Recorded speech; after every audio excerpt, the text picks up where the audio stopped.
یہ بچوں کو سب کو سیدھا بٹھاؤ، بھاگم بھاگی کر رہے ہیں ادھر سے ادھر.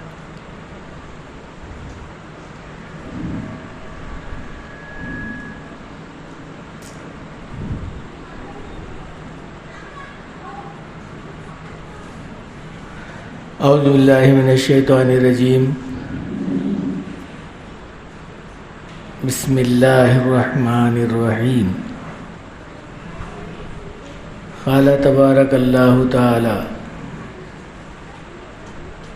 لن تنالوا البر حتى تنفقوا مما تحبون. صدق اللہ المولانا العظیم.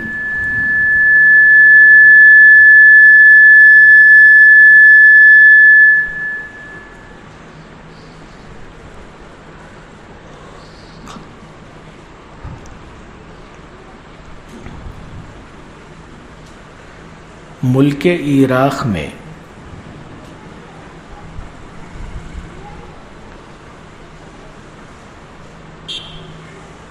بادشاہ نمرود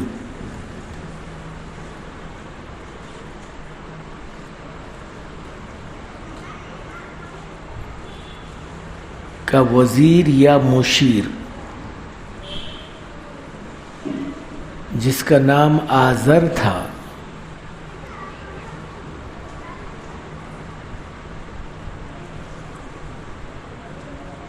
اور یہ آدمی بت تراش تھا.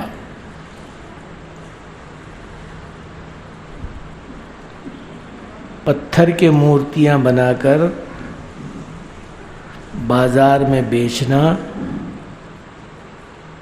اور اس کے ذریعے سے جو پیسے آتے تھے وہ اپنی زندگی گزارنا. چونکہ بادشاہ کے قریب ہونے کی وجہ سے بادشاہ بھی کچھ مدد کر دیتا تھا، چونکہ بادشاہ بھی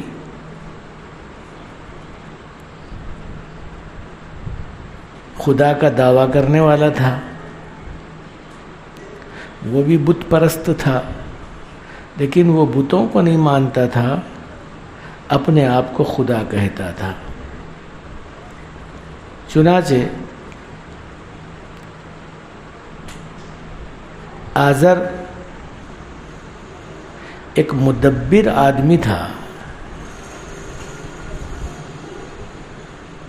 تو ان کے گھر ایک لڑکا جو پیدا ہوا حضرت ابراہیم علیہ السلام جو نبی تھے.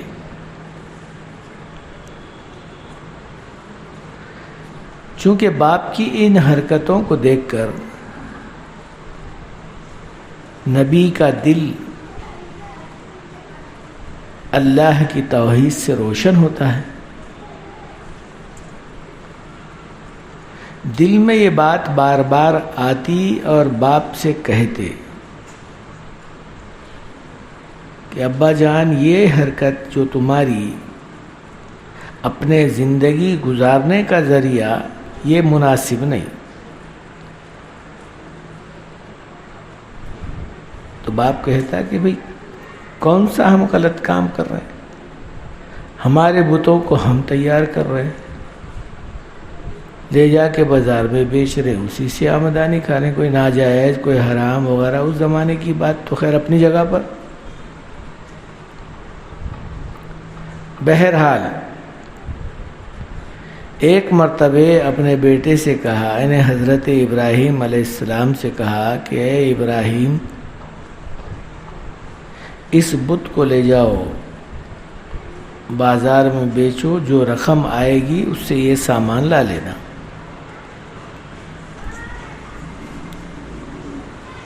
ابراہیم علیہ السلام کو موقع ملنا تھا، موقع کی تلاش میں تھے. تو جہاں باپ کی یہ نصیحت کہ اس کو بڑے احترام سے لے جانا، عزت سے لے جانا، سر پہ اٹھا کر لے جانا، کندھے پہ رکھ کر لے جانا، تو کہا ہاں تمہاری باتوں کو تو سن لیا، اب ہو سکتا ہے باپ کو کچھ کام تھا یا اس کی طبیعت ٹھیک نہیں تھی. گھر میں ایک رسی ڈھونڈے، بت کے ٹانگ کو بنے، بازاروں میں سے، گلیوں میں سے، نالیوں میں سے، گھوڑوں میں سے کھینچ کر لے جانے لگے۔ جیسا ہمارے پیغمبر کا آج ہم نام غلط لینے والے کے ساتھ میں جو احتجاج کر رہے ہیں، ان کا بھی تو وہ خدا تھا، پورے لوگ اس کو مانتے تھے۔ جیسا ان کے خدا کو دیکھا کہ یہ بچہ بے عزتی کے ساتھ لے جا رہا، تو لوگ آپس میں ایک دوسرے سے کہنے لگے کہ اتنا بدتمیز بچہ شاید ہمارے پورے ملک میں نہیں ہوگا۔ تو کرتے کرتے سب سے پہلے باپ کے پاس پہنچے کہ تمہارا بچہ یہ بہت بری حرکت کرا، اس کو سخت سزا دینی چاہیے۔ آزر نے اپنے صاحبزادے حضرت ابراہیم علیہ السلام کو بلا کر کہا کہ اے ابراہیم، تم نے یہ کیا حرکت کیا؟ میں تو تم کو نصیحت کیا تھا کہ عزت کے ساتھ، احترام کے ساتھ لے جانا، کیونکہ یہ ہمارا خدا ہے۔ تو ابراہیم علیہ السلام کہنے لگے جس خدا کو تم بنائے وہ تمہارا خدا کیسا ہوتا؟ پہلا سوال۔ دوسرا سوال یہ ہے کہ خدا کے اندر اگر اتنی طاقت ہے کہ تمہارا کام بنا دے تو پھر میں گھوڑوں پہ سے کھینچ کر لے کر گیا، بولو اس کو، میرے کو کر کے دکھاؤ، بولو کچھ۔ دوسری بات، یہ خدا تمہارا ہے یا وہ جو بادشاہ بیٹھا ہوا ہے وہ خدا تمہارا ہے؟ کیونکہ وہ بھی اپنے آپ کو خدا بولتا تھا، انا ربکم الاعلی، میں بڑا خدا ہوں بولتا تھا وہ۔ تو وہ یہ خدا تمہارا ہے یا وہ خدا؟ باپ سمجھانے لگے، باپ بتانے لگے کہ بھئی ایسا نہیں ہو بولنا، اگر یہ بات بادشاہ تک پہنچ گئی تو نہیں معلوم کیا سزا ہوگی۔ تو ابراہیم علیہ السلام کہنے لگے کہ ابا، آپ مجھے انسانوں سے ڈرا رہے ہو، میں تم کو خدا سے ڈرا رہا ہوں۔ ہم اور تم سب خدا کے بندے، بلکہ بادشاہ بھی خدا کا بندہ۔ ہم سب کو چاہیے کہ خدا کی عبادت کرے، خدا کی اطاعت کرے، خدا کے سامنے اپنا ماتھا ٹکائے، اپنا سر جھکائے، اپنے ہاتھ اٹھائے۔ تو ابراہیم علیہ السلام کو اللہ تعالیٰ بچپن سے نبی بنایا۔ نبوت کے احکام تو بہت سارے نبیوں کو بعد میں ملتے ہیں، لیکن اللہ تعالیٰ بچپن سے ہی نبی بنایا۔ اور جن قربانیوں کو حضرت ابراہیم علیہ السلام دیے ہیں، آگے آؤ یہاں کو، جن قربانیوں کو حضرت ابراہیم علیہ السلام دیے ہیں، شاید ہی کوئی نبی دیا ہو۔ اسی لیے آدم علیہ السلام انسانوں میں سب سے پہلے ہے اور نبی سب سے پہلے، اور حضرت ابراہیم علیہ السلام ساری امتوں میں سب سے پہلے، سارے کے سارے انسانوں کے اگر کوئی نبی ہیں اس زمانے میں تو حضرت ابراہیم علیہ السلام۔ اسی لیے ابراہیم علیہ السلام سے اللہ تعالیٰ کچھ ایسی آزمائشوں کا معاملہ کیا ہے، ہم اور تم سن کر اس کو یقین نہیں کر سکتے کہ ایسی بھی آزمائش کا معاملہ ان کے ساتھ ہوا ہے۔ چنانچہ ابراہیم علیہ السلام اپنی ماں سے، اپنے باپ سے بار بار ان بتوں کے، ان جھوٹے خداؤں کے خلاف بولا کرتے تھے، یہاں تک کہ یہ بات بادشاہ کو بھی پہنچ گئی۔ چونکہ اس زمانے میں ایک عید ہوا کرتی تھی، سارے گاؤں کے لوگ گاؤں کے باہر جاتے تھے، جیسا آج ہمارے ہندوستان میں ہوتی ہے ایک عید، ہندوؤں کی بلکہ مسلمانوں کی بھی ہوتی ہے، تو ہم لوگ اپنے عید کے موقع پر اپنے مکانات گاؤں چھوڑ کر گاؤں کے باہر عیدگاہ کو جاتے ہیں۔ تو وہ لوگ جو ہے عید منانے کے لیے جو دسہرہ ہوتا ہے تو گاؤں کے باہر ایک درخت کی پوجا کرتے ہیں، پورے گاؤں کے لوگ جاتے ہیں۔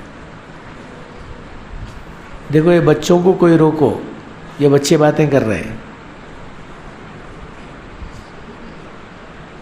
چنانچہ سب لوگ وہ عید کے لیے باہر گئے۔ ابراہیم علیہ السلام سے کہا کہ بھئی تم بھی چلو، کہا میں نہیں چلتا، میں نہیں آتا تمہاری عید میں۔ عورتیں، مرد، آدمی سب اس زمانے میں ابھی پردہ گردے کا مسئلہ نہیں تھا، مخلوط، یہاں تک کہ وہ عید صبح سے شام تک ہو۔ وہ جب واپس آئے تو اپنے بت خانے میں دیکھا کہ 360 بت تھے، یعنی وہ جس کو ہم اپنے زبان میں دیول بولتے ہیں یا گڑی بولتے ہیں، تو سب سے بڑا جو بت تھا اس کا نام تھا عزا، اس کا جو اسسٹنٹ تھا لات اور عزا، یا وہ بڑا تھا یا یہ چھوٹا تھا، بہرحال دونوں ایک دوسرے کے بازو بیٹھے ہوئے تھے، اور 360 جو بتاں تھے وہ سب رکھے ہوئے تھے، پانی دینے والا، ہوا چلانے والا، سورج نکالنے والا، چاند نکالنے والا، سیارے نکالنے والا، ہر ایک بت۔ چنانچہ جب وہ واپس آئے شام میں تو بتوں کو دیکھا کہ ایک کا ہاتھ ٹوٹا ہوا ہے، ایک کی ناک کٹی ہوئی ہے، ایک کا پیر ٹوٹا ہوا ہے، ایک کا کان کٹا ہوا ہے، بہرحال وہ پتھروں کے تو تھے، ہر ایک کے اندر ایک عیب۔ اب جو بڑا تھا سب سے، اسے کچھ نہیں کرے۔ وہ زمانے میں یا ہتھوڑا تھا یا کلاہڑی تھی، جس سے توڑے تھے حضرت ابراہیم علیہ السلام بتوں کو، وہ کلاہڑی یا ہتھوڑا لے کر جا کے وہ بڑے کے کندھے پر رکھ دیے۔ لوگ آئے دیکھے تو حالات بالکل ہی ہمارے بتوں کی ایک دم گئی گزری ہو گئی ہے، آپس میں چیمی گوئیاں کرنے لگے، کرے تو کون کرے گا؟ تو لوگ بولنے لگے بھئی کرے تو وہ آزر کا ایک بیٹا ہی ہے جو ہمارے بتوں کے خلاف، ہمارے خداؤں کے خلاف ہے۔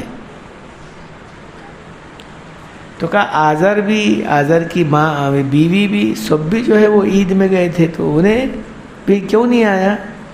خیر وہ بات دور تک چلی۔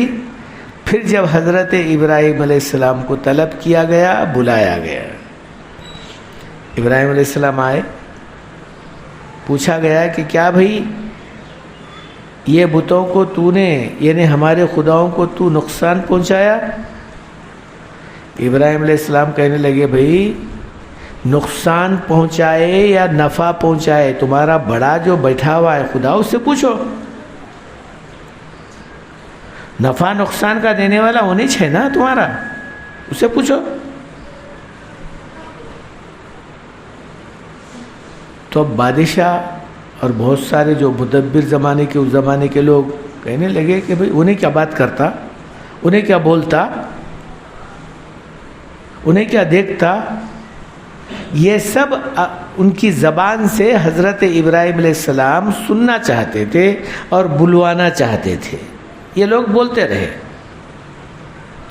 اس کے بعد ابراہیم علیہ السلام کہنے لگے تم خود بول رہے ہیں کہ انہیں کچھ نہیں کر سکتا، تم خود بول رہے ہیں انہیں نہیں دیکھ سکتا، تم خود بول رہے ہیں انہیں کچھ جو ہے یہ ہو سکتا، نہ نفع نہ نقصان کر سکتا۔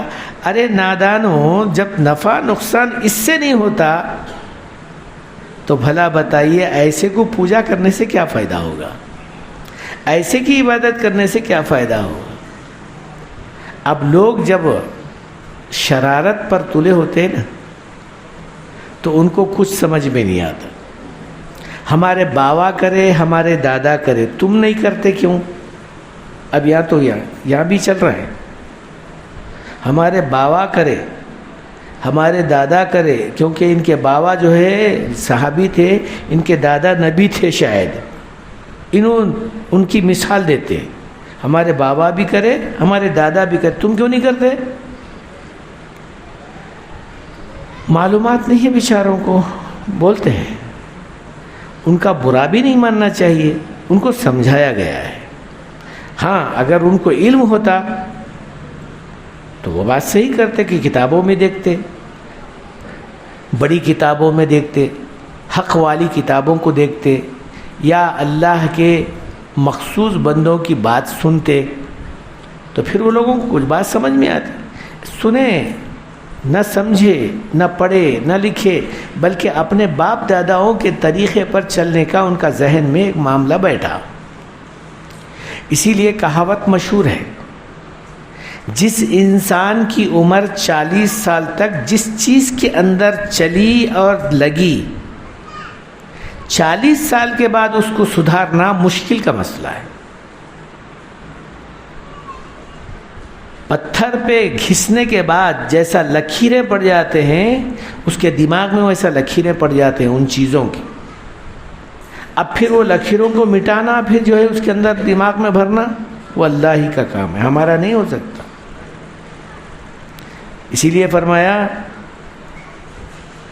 جو انسان بچپن سے لے کر 55 تک جن چیزوں کے اندر لگا ہوا ہے وہ بچپن کے بعد میں سدھرنا مشکل ہے, اللہ ماشاء اللہ, اللہ اگر توفیق دیا الگ بات.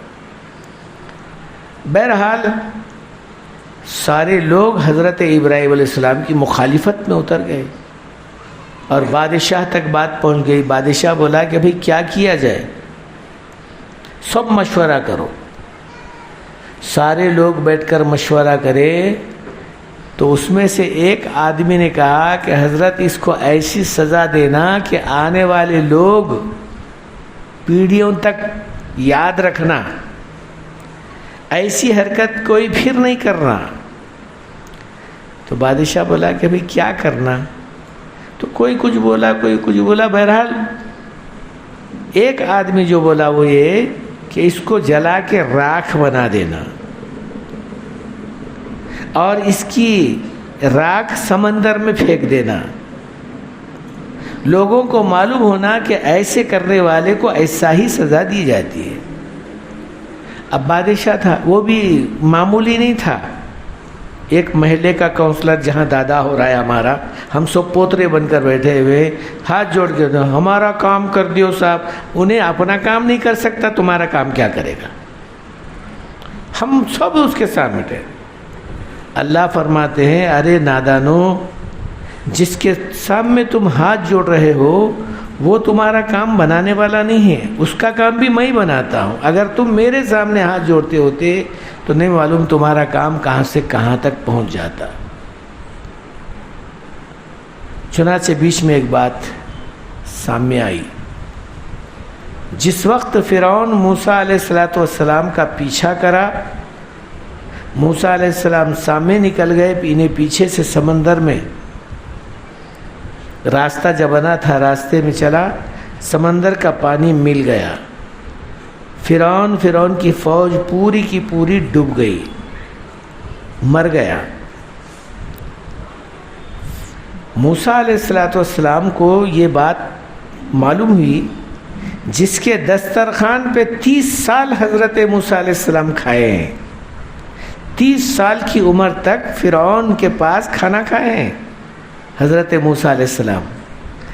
سننے کے بعد ذرا تکلیف ہوئی, کہنے لگے یا اللہ, فرعون ظاہری اعتبار سے تو میرا دشمن تھا, مگر کھانا کھایا ہوں میں اس کے دستر پہ بیٹھ کے, یہ مجھے ذرا احساس ہو رہا ہے. کہا موسیٰ تجھے معلوم ہے ایک وقت جہاں پہاڑیوں کے اندر تجھے معلوم ہوا تھا کہ انہیں گیا ہوا ہے, اس وقت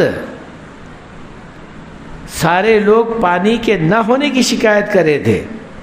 7 سال تک بارش نہیں ہوا تھا، جس کو ہم اپنی زبان میں بولتے ہیں کہ بھئی قحط پڑ گیا. کھانے کو کھانا تو کیا ملے گا، پینے کو پانی بھی نہیں مل رہا تھا. تو اب سارے لوگ بولنے لگے وہ خدا ہمارے پانی نہیں برس رہا، پھر کیا کرنا.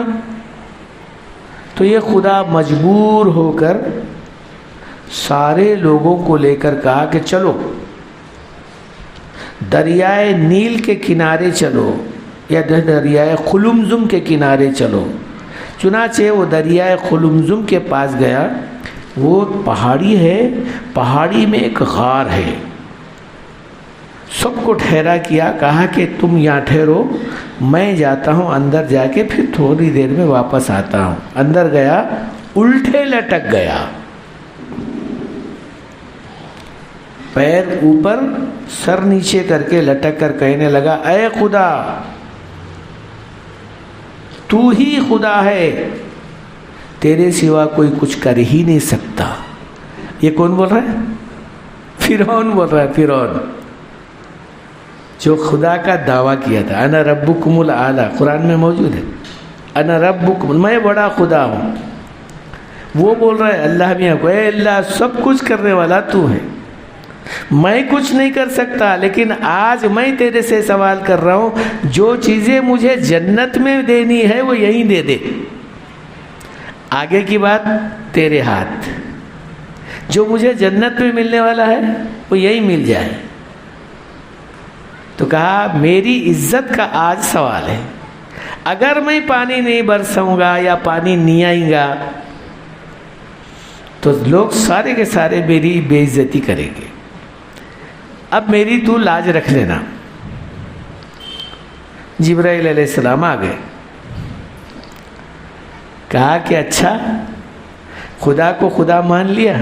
بالکل مان لیا. اللہ ہی سب کچھ کرنے والا ہے، سمجھ گیا؟ بالکل سمجھ گیا.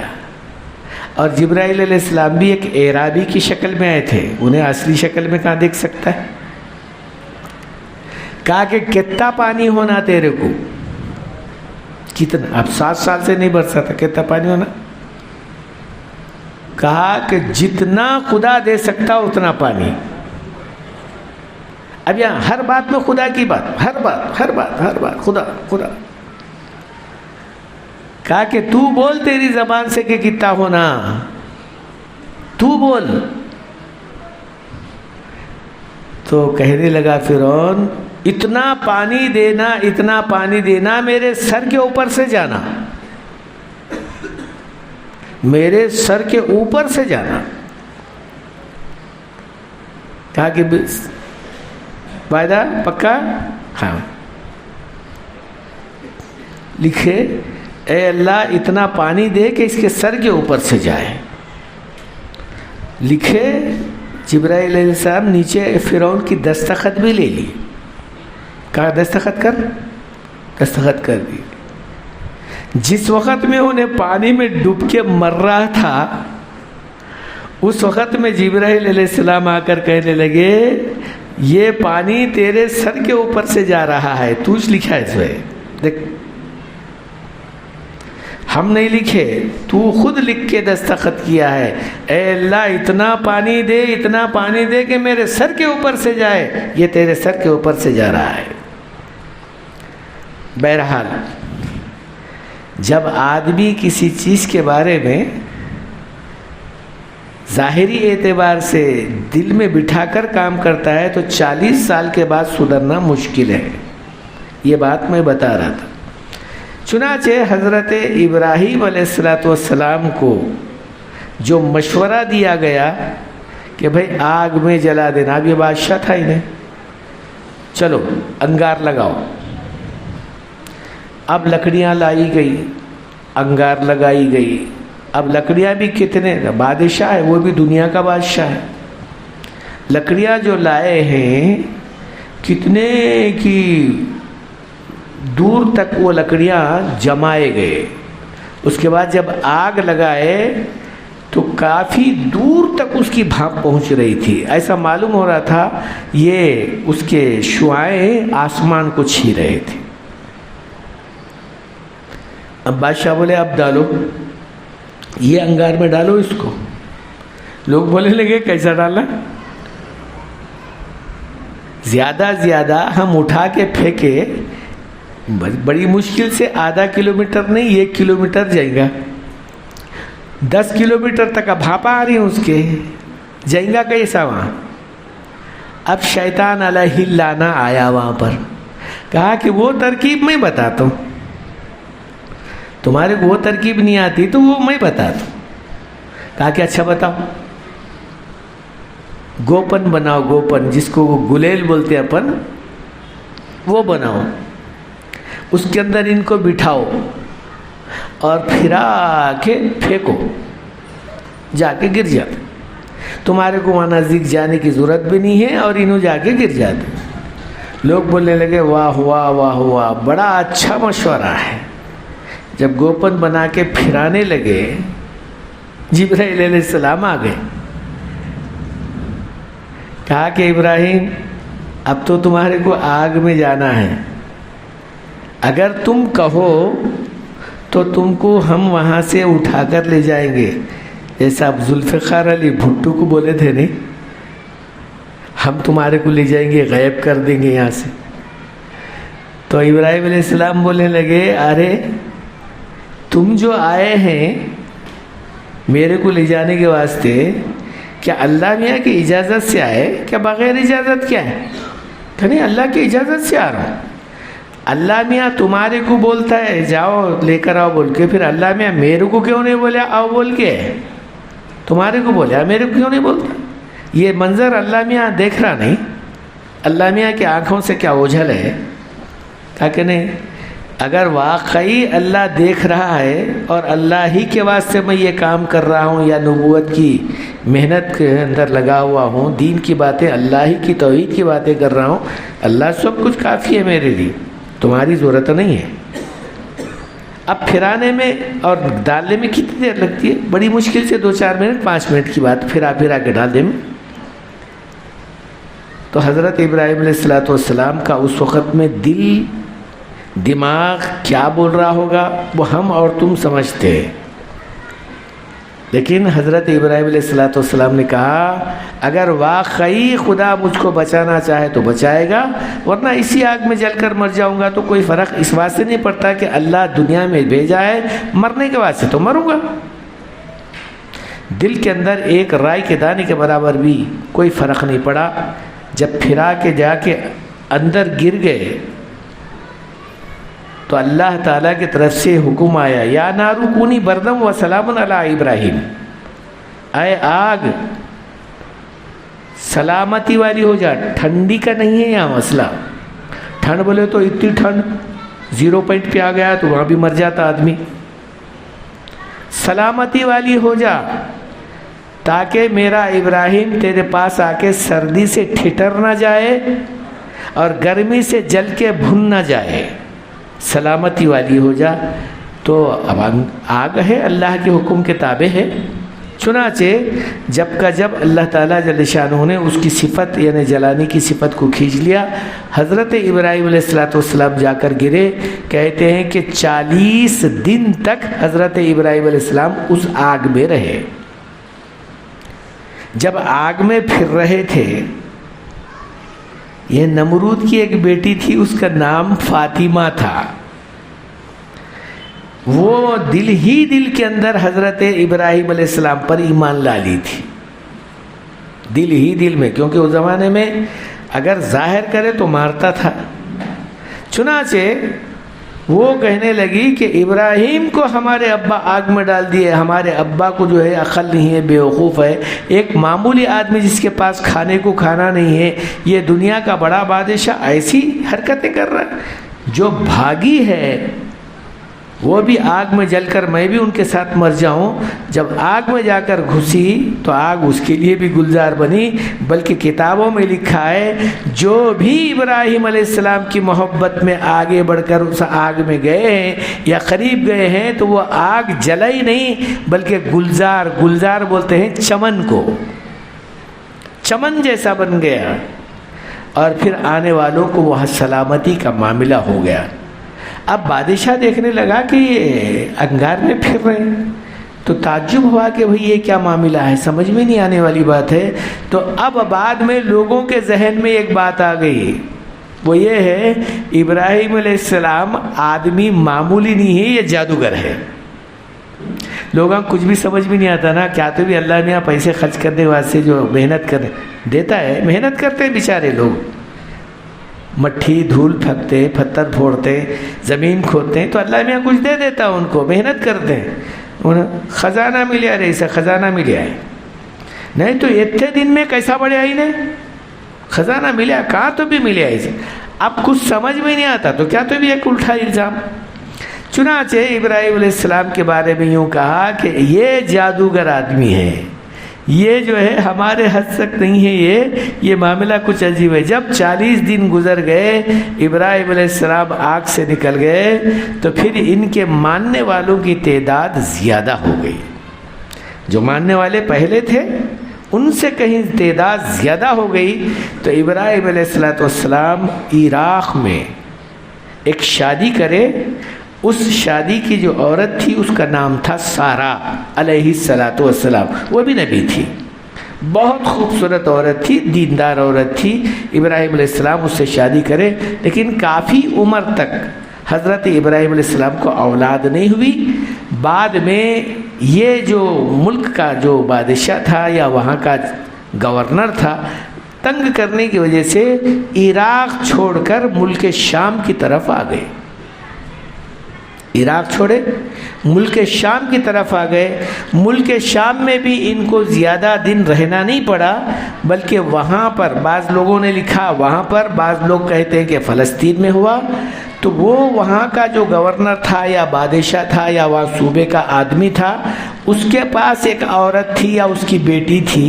وہ ابراہیم علیہ السلام کو جہاں گرفتار کیا، عیاش پرست تھا، گرفتار کیا، حضرت سارہ علیہ السلام سے برا کام کرنے کی نیت کیا. لیکن اللہ کا معاملہ کچھ عجیب اور غریب یہ ہوا کہ وہ 3 مرتبے مرتے بچا. اب تفصیل اس بات سے نہیں بتاتا، وہ بہت زیادہ وقت ہو جائے گا.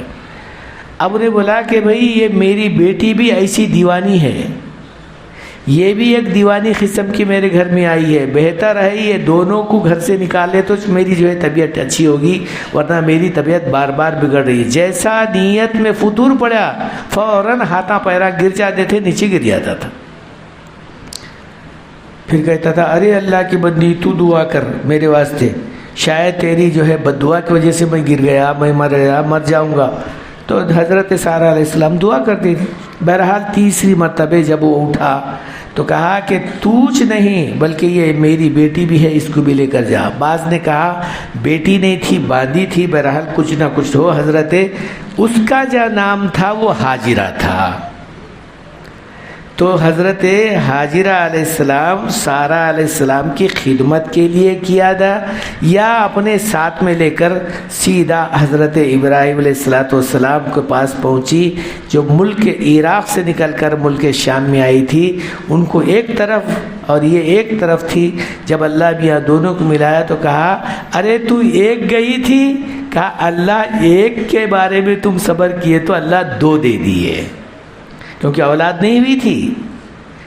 کہتے ہیں لکھا ہے کتابوں میں شاید 80 85 یا 90 سال کی عمر ہو گئی تھی، اس وقت تک اولاد نہیں ہوئی تھی. تو حضرت ابراہیم علیہ السلام کی جو بڑی بیوی ہے ان کا نام سارہ کہنے لگی حضرت میرے سے تو بچے نہیں ہوئے، اب لوگ میرے کو جو ہے وہ اپنے زبان میں بانج بول رہے ہیں، ہو سکتا ہے اس سے اولاد اگر ہو جائے تو اچھا ہے، میں خود یہ شادی کرتی ہوں. تو ان سے ایک جو لڑکا ہوا اس کا نام ہے حضرت اسماعیل علیہ السلام. انشاءاللہ اگلے جمعہ کو اس کے بارے میں آپ کے سامنے رکھا جائے گا. چونکہ یہ جو ہماری عید اب آ رہی ہے، عید الاضحیٰ، یہ منایا ہی جاتا ہے حضرت اسماعیل اور حضرت ابراہیم علیہ السلام کی یاد میں. اللہ تعالیٰ جل شانہ نے ان لوگوں کی کتنی بڑی قربانیاں دی ہے، کیسی کیسی قربانیاں دی ہیں، کیسے کیسے ان کے اوپر آزمائش کیا ہے. یہ تو ایک جھلک بتایا میں آپ کو. آئندہ انشاءاللہ اس کا آگے کا حصہ بتایا جائے گا. اللہ ہم سب لوگوں کو اللہ کے نیک بندوں کے ساتھ اچھا عقیدہ رکھنے کی اور اچھا معاملہ کرنے کی اور اللہ ہی کے سامنے ماتھا ٹیکنے کی، اللہ ہی کے سامنے ہاتھ اٹھانے کی، اللہ ہی سے مانگنے کی ہمیں توفیق نصیب فرمائے. وما علینا الا البلاغ.